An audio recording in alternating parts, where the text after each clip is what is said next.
Good morning. Bear with me, I'm going to read this. It's a bit long, but we'll get to the point quite soon.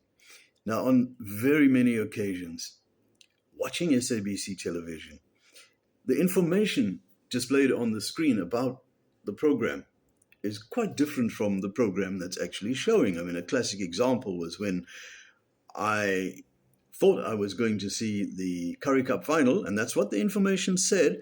But what was actually on screen was one of the worst movies probably ever made. And this happens very frequently on the SABC.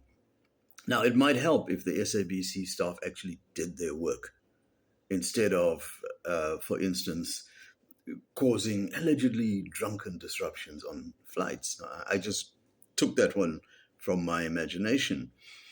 You see, that kind of clumsy buffoonery isn't earth shattering, not in comparison to the looting of trillions and the gross neglect of duty, or in comparison to the treasonous betrayal of long suffering South Africans.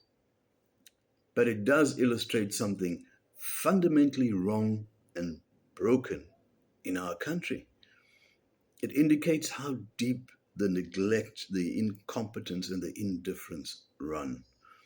If the national broadcaster, which is hemorrhaging money like a throat that's been slit from ear to ear, if they cannot do the fundamentals, if they can't do the barest minimum that you'd expect from a functioning broadcaster, then you can be sure that you're going to find more of the same elsewhere in government, perhaps everywhere. A friend's brother was dying of cancer in a state hospital. And during her daily visits, she observed, among others, the following. Theft was rampant in the wards. Patients would walk in from elsewhere, help themselves to fruit, juice, and even her brother's toothbrush. How low have we sunk, South Africa? We know, of course, that it's not patients only who steal or are involved in fraud. I mean, the Tembisa skinny jeans saga is but one example, and we murder whistleblowers.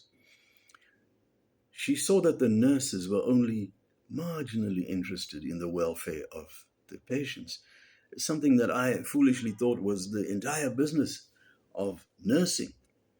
Now, apart from the many South African hospital horror stories that you can read or hear anywhere, almost every day, I know from personal experience that this is the rule rather than the exception.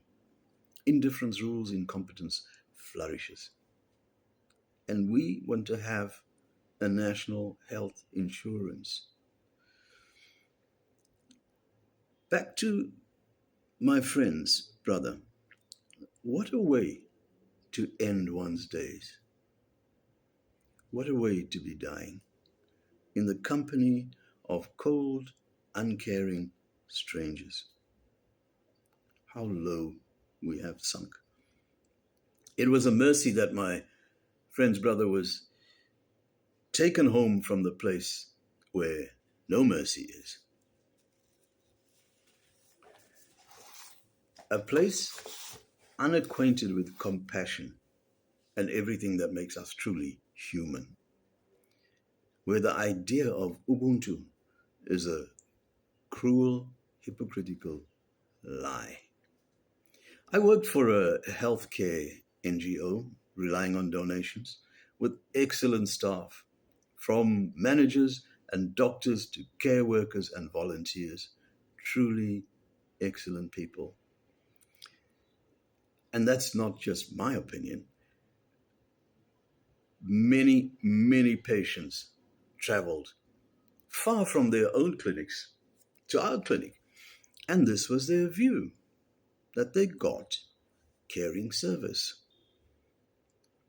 What was the difference? Well, it was a management that was very tough on standards and values, but soft on people.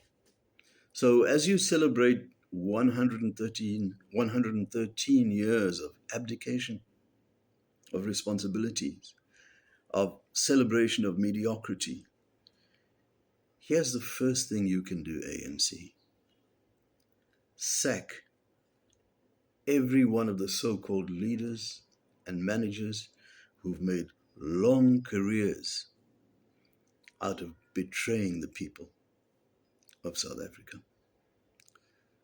Somewhere in this country, there are people who do want to serve. Somewhere. For more straightforward comment, read my blog, The Scuffle Continues. My books are on Amazon Kindle, Richard J. Mann. Have an absolutely splendid day. Cheers.